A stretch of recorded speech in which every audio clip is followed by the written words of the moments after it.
She's not dead, a homeless black man interrupts the funeral of a billionaire to save her. What happened next shocked everyone. Stop. She's not dead.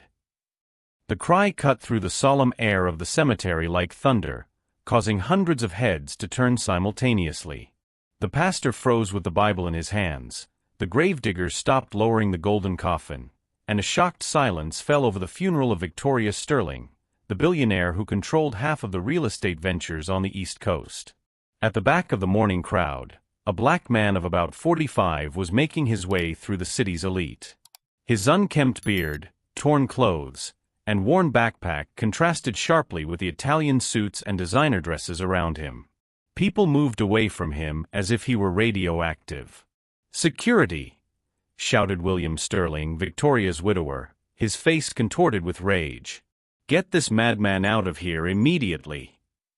But the man continued to advance with a determination that made even the guards hesitate. His eyes burned with an intensity that revealed something beyond apparent madness, an absolute certainty that chilled the blood of those closest to him.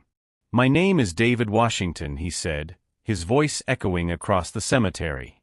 "And I saw you two planning this last night in the hospital parking lot." Dr. Peterson, the Sterling family doctor for 15 years, turned visibly pale. William felt his legs buckle, but he tried to maintain his composure in front of the TV cameras broadcasting the funeral live. "Victoria was poisoned with a substance that simulates death," David continued, ignoring the growing murmurs from the crowd.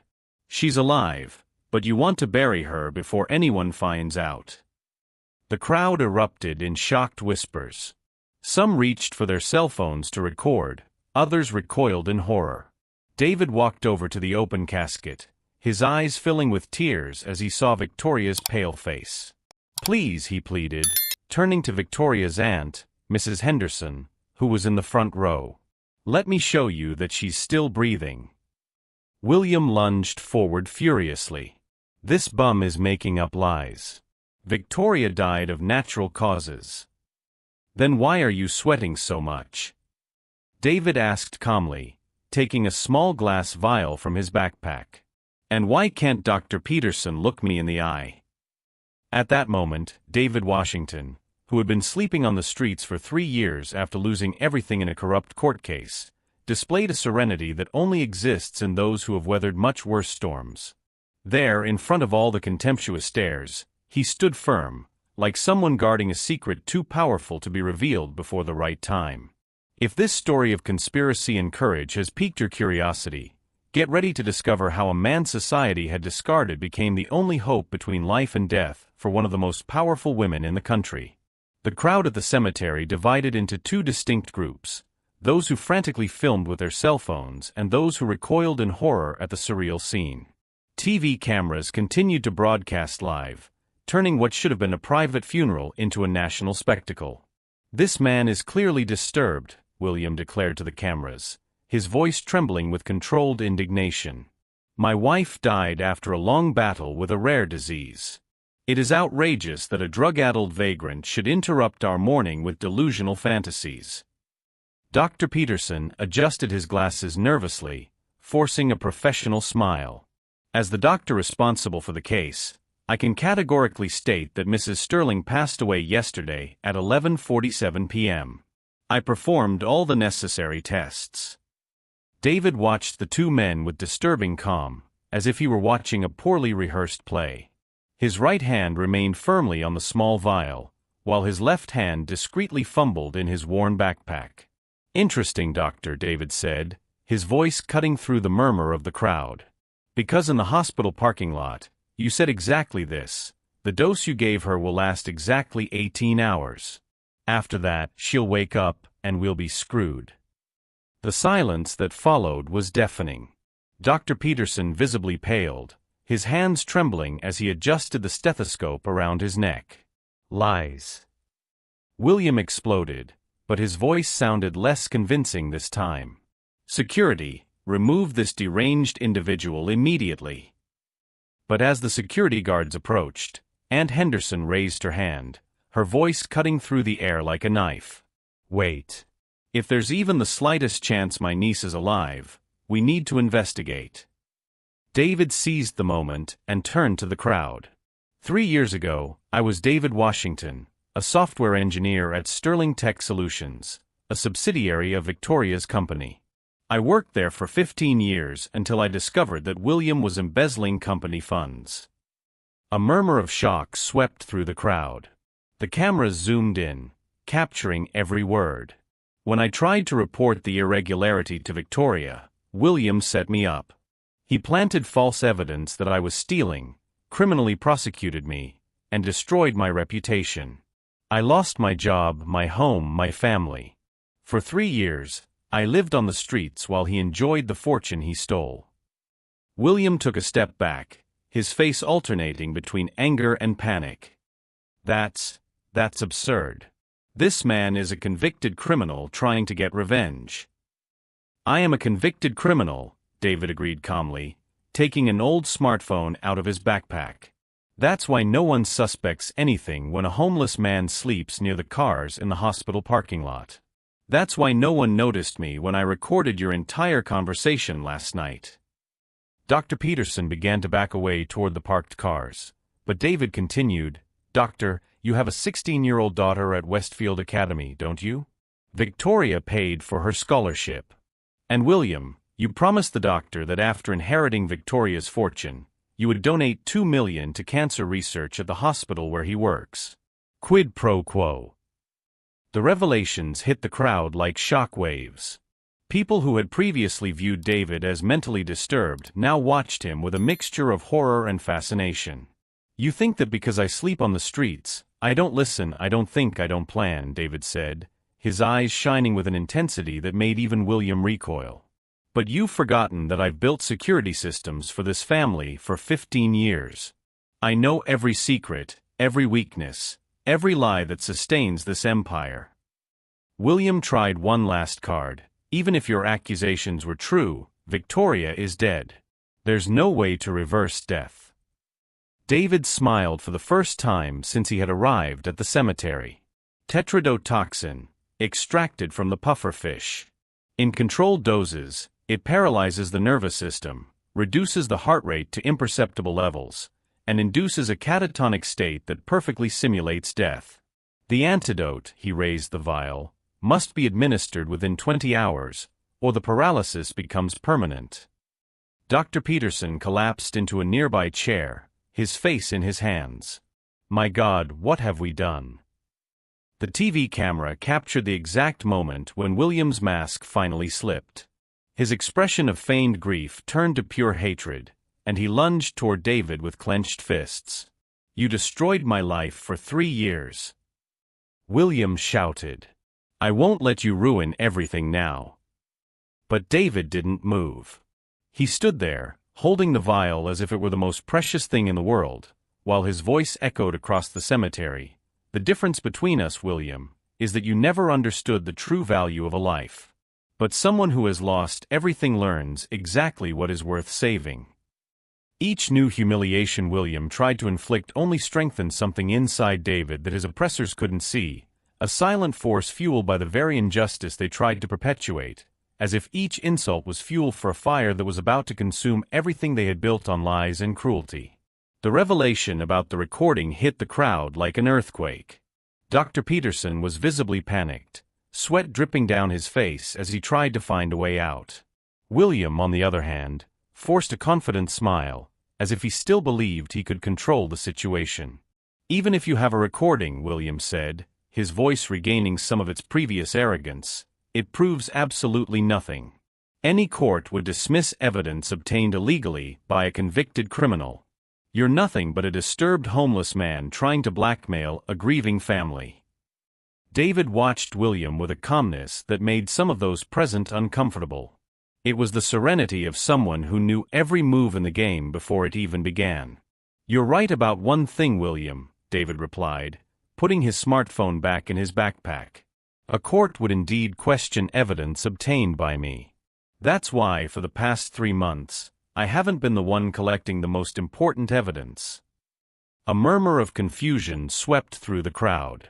Dr. Peterson raised his head, his eyes wide with terror. Do you know Dr. Jennifer Hayes? David asked casually. FBI forensic toxicology expert. Retired for 2 years, but still an independent consultant for special cases. From the middle of the crowd, an elegant woman in her 60s approached calmly. Her gray hair was pulled back into a neat bun, and she carried a professional leather briefcase. Her presence commanded immediate respect. Even the security guards hesitated before trying to stop her. "Dr. Peterson," she said, her voice cutting through the air like a surgical blade, "how interesting to meet you here. Especially considering our conversation yesterday about the effects of tetrodotoxin in sublethal doses." The doctor paled even further, if that were possible. I don't know what you're talking about." "Oh, but you do," Dr. Hayes continued, opening her briefcase and removing a digital recorder. "Because you sought me out 3 times in the last 2 weeks, feigning academic interest in poisons that simulate death. Curious timing, considering that your most famous patient died of exactly the symptoms you were researching." William tried to intervene. "This is ridiculous. You're creating an absurd conspiracy based on solid scientific evidence," Dr. Hayes interrupted him coldly. "Mr. Washington approached me 3 months ago with a theory about tetrodotoxin poisoning. Initially, I confess I was skeptical. A homeless man claiming to know advanced chemistry seemed unlikely." David smiled discreetly. "Software engineering includes computational biochemistry, Doctor. Especially when you spend 3 years on the streets with plenty of time to study and plan." "Exactly. And when Mr. Washington showed me the recordings of the conversations he witnessed, I agreed to conduct an independent investigation," Dr. Hayes continued. "I infiltrated your social circle undercover. It wasn't difficult. Charity events, fundraising dinners. Victoria personally introduced me to both of you last month." The silence that followed was deafening. William and Dr. Peterson exchanged looks of growing panic, finally realizing that they had been observed and analyzed without their knowledge. "During that time," Dr. Hayes continued methodically, "I documented multiple inconsistencies in your behavior. Dr. Peterson, you purchased pure tetrodotoxin 6 weeks ago from a questionable supplier on the dark web. And William, your online searches for accelerated inheritance and contestable wills were enlightening." David pulled a tablet out of his backpack, which no one had noticed before. 3 years sleeping on the streets teaches you to be invisible. People don't see a homeless person as a threat or a witness. You never suspected I was documenting every move, every conversation, every suspicious transaction." The images on the tablet showed William entering and leaving Dr. Peterson's office at odd hours, suspicious bank transfers, and even photos of the 2 meeting secretly in remote locations. "Impossible," William stammered, his composure finally crumbling. "You don't have the resources, you don't have access."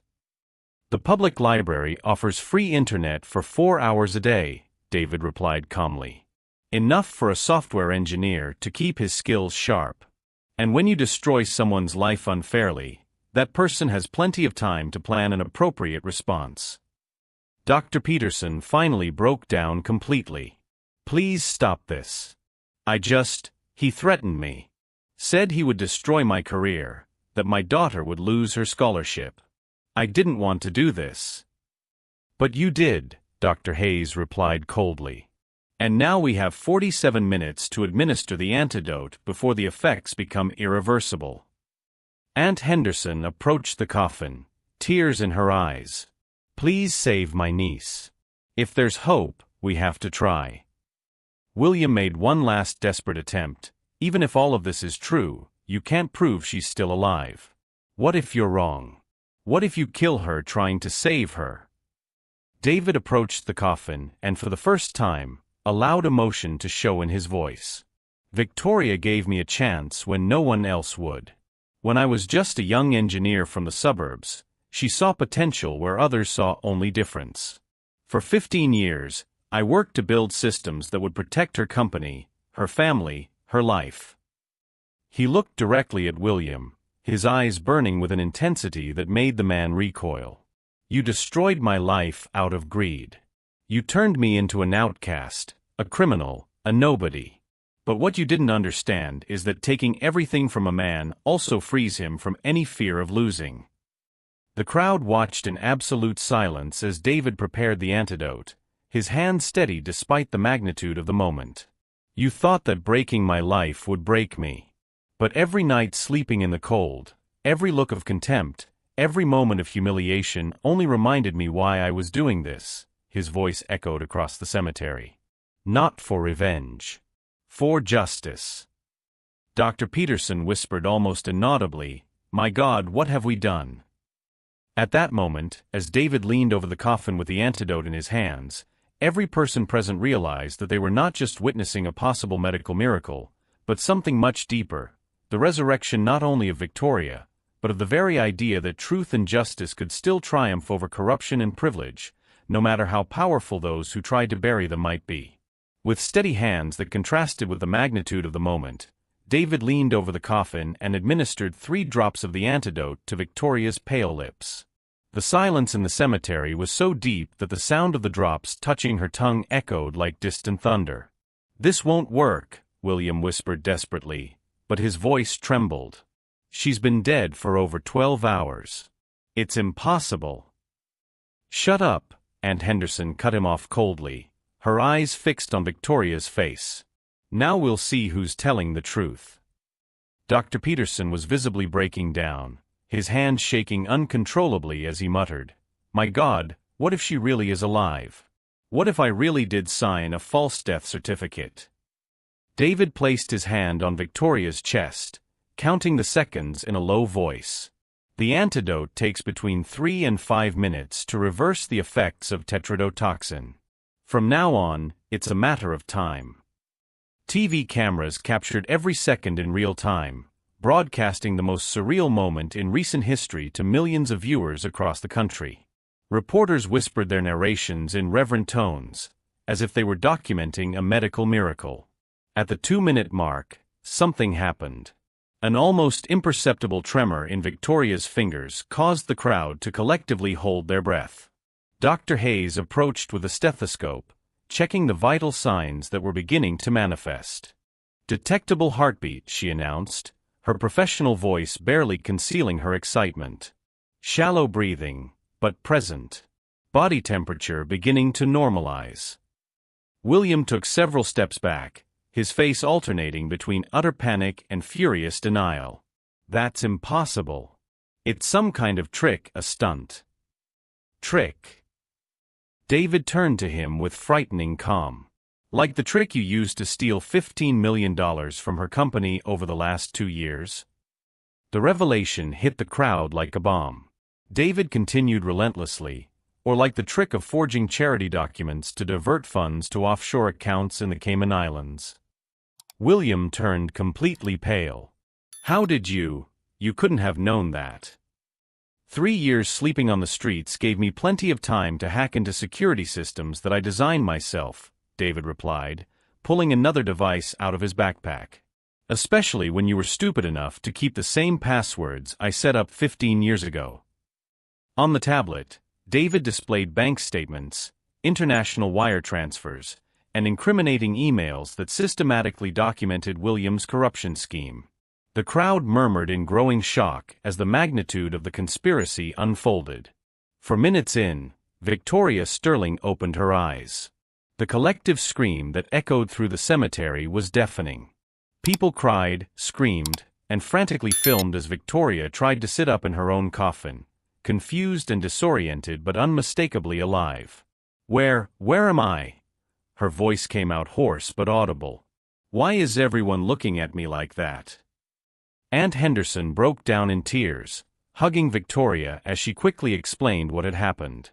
William, in a panic, tried to run toward the parking lot, but found that security guards had already been instructed by Dr. Hayes to surround him.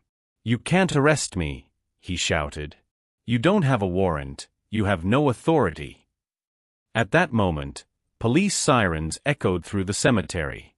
3 patrol cars and an FBI van entered through the main gate, heading directly for the funeral site. Dr. Hayes smiled for the first time since she had arrived. Mr. Washington didn't just collect evidence. He also contacted us 3 weeks ago. This operation has been officially underway for 18 days. Special Agent Rodriguez, an imposing man in his 50s, approached with arrest warrants already prepared. William Sterling, you are under arrest for attempted murder, conspiracy to commit murder, bank fraud, and tax evasion. Dr. Peterson, you are under arrest for criminal medical negligence and complicity in attempted murder. Dr. Peterson completely broke down, confessing between sobs, he threatened me. He said he would destroy my career, that my daughter would lose her scholarship. I never wanted to do this, but he said there was no choice. There was a choice, David replied coldly. There is always a choice between right and wrong. William was handcuffed, still shouting threats and denials, his mask of respectability completely shattered before the national cameras. This isn't over. I have lawyers, I have connections. You don't know who you're messing with. Victoria, now more lucid and supported by Aunt Henderson, looked directly at the man who had tried to kill her. 23 years of marriage, William. 23 years you slept beside me, planning my death. The coldness in her voice made even the police officers shiver. David approached her respectfully. Mrs. Sterling, there is much more evidence of corruption and fraud. With your permission, I would like to present it all to the court. Victoria held his hand firmly. You saved my life twice, David.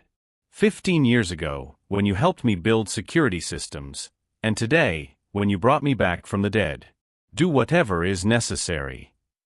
As the police cars drove away with William and Dr. Peterson in handcuffs, the crowd, still in shock, began to applaud. First timidly, then in a deafening ovation that lasted several minutes. David Washington, the man who had been degraded, humiliated, and forgotten by society, was now at the center of one of the biggest twists in recent criminal history. Reporters approached him asking for interviews, but he remained focused only on Victoria, making sure she was truly recovered. Why did you do that? Victoria asked, still trying to process the magnitude of what had happened. After everything William did to you, why did you risk everything to save me? David looked at her with a dignity that transcended his humble appearance. Because some people are worth more than our thirst for revenge. And because true justice isn't about destroying our enemies, it's about saving those who deserve to be saved. At that moment, as Victoria Sterling rose from her own coffin and walked among the wreckage of the conspiracy that had nearly killed her, one question remained unanswered. Was it possible to rebuild a life after discovering that 2 decades of love had been nothing more than a carefully constructed lie, and that salvation had come from someone society had chosen to ignore completely? 6 months after the funeral that shocked the nation, Victoria Sterling sat at her mahogany desk on the 47th floor of the Sterling Enterprises building, but this time with completely renewed energy. The headlines of the newspapers scattered across the desk told the story of her incredible transformation. Victoria Sterling doubles company profits after restructuring, and former homeless man becomes vice president of corporate security at Sterling Enterprises. David Washington, now wearing an impeccable suit but maintaining the same serenity that characterized him on the streets, entered the room carrying audit reports. Victoria, we have completed the full investigation of the financial systems. We found another $23 million that William had embezzled over the years. 23 million, Victoria repeated, shaking her head in disbelief. 23 years of marriage, and he stole exactly 1 million for every year we spent together. The irony was bitter, but Victoria had learned to turn pain into a driving force. In the months following the trial, she not only recovered all the embezzled funds, but also implemented a digital security system so advanced that other corporations began paying millions to license the technology developed by David. What about the affordable housing program? She asked, leafing through the reports. Approved by the city council yesterday, David smiled. 500 housing units will be built exactly where William planned to erect his luxury complex. Low-income families will have decent housing, and our company profited 40% more than his original project. The sweetest revenge had been to surpass William's most ambitious dreams using values completely opposite to his. While he planned to exploit and exclude, Victoria and David created inclusion and shared prosperity. Across town, in a 2x3-meter cell, William Sterling contemplated the gray walls that had become his world. The man who once controlled a billion-dollar empire now depended on meals served on plastic trays. His 25-year sentence without the possibility of parole meant he would die in prison. Dr. Peterson, in an adjacent cell, had lost not only his freedom, but also his medical license, his home, and his daughter, who had refused to visit him since the trial. "Dad betrayed everything we believed in," she had declared publicly, changing her last name and transferring to another university. "Did you hear that?" Peterson whispered to William through the bars. Victoria donated $50 million to ethical medical research. $50 million, William. More than I would see in 3 lifetimes. William did not respond. His days consisted of watching the news about the growing success of the company he had once thought he controlled, while the woman he had tried to murder became one of the most respected entrepreneurs in the country. 6 months after the most surreal funeral in American history, David Washington was invited to speak at Harvard University's graduation ceremony. The man who had slept under bridges for 3 years now stood on the podium of the country's most prestigious institution, addressing privileged young people who represented the future of the American elite. "Society taught me that a black man on the streets had no value," his voice echoed through the crowded auditorium. "That my opinion didn't matter, that my presence was unwanted, that my fate was sealed. For 3 years, I believed that lie." He paused, watching young faces hanging on his every word. "But I discovered that when you lose everything society says defines you, your job, your home, your status, you find something no one can take away, your ability to choose who you want to be. Some choose bitterness. Others choose justice." Victoria, sitting in the front row, discreetly wiped away a tear. At her side, representatives from 3 universities waited to offer David tenured positions in corporate security and business ethics. "The man who tried to destroy me believed that money buys impunity, that power justifies any cruelty, that some lives are worth more than others," David continued. He was wrong. True wealth lies in your ability to protect the vulnerable, to defend the truth even when it is inconvenient, to choose justice even when revenge would be easier. The auditorium erupted in applause that lasted 5 minutes. That evening, at a gala dinner, Victoria announced the creation of the David Washington Foundation for Social Justice, endowed with $100 million to fight corporate corruption and defend wronged workers. "David didn't just save my life," she told an audience of 500 business leaders. "He taught me that true leadership is not about accumulating power, but about using it to protect those who cannot protect themselves."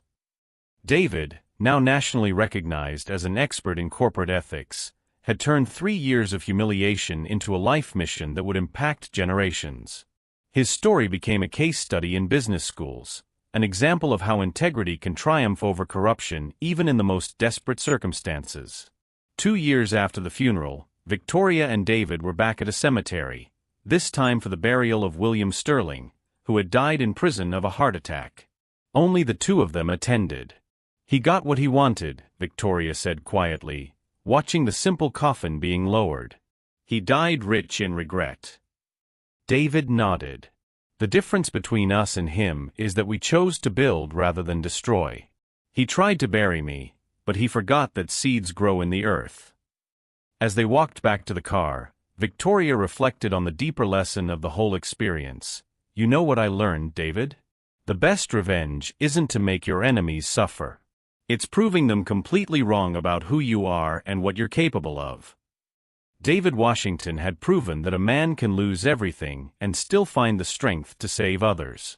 That true wealth isn't in bank accounts, but in the courage to do what's right. That sometimes, those whom society discards are exactly the people we need most.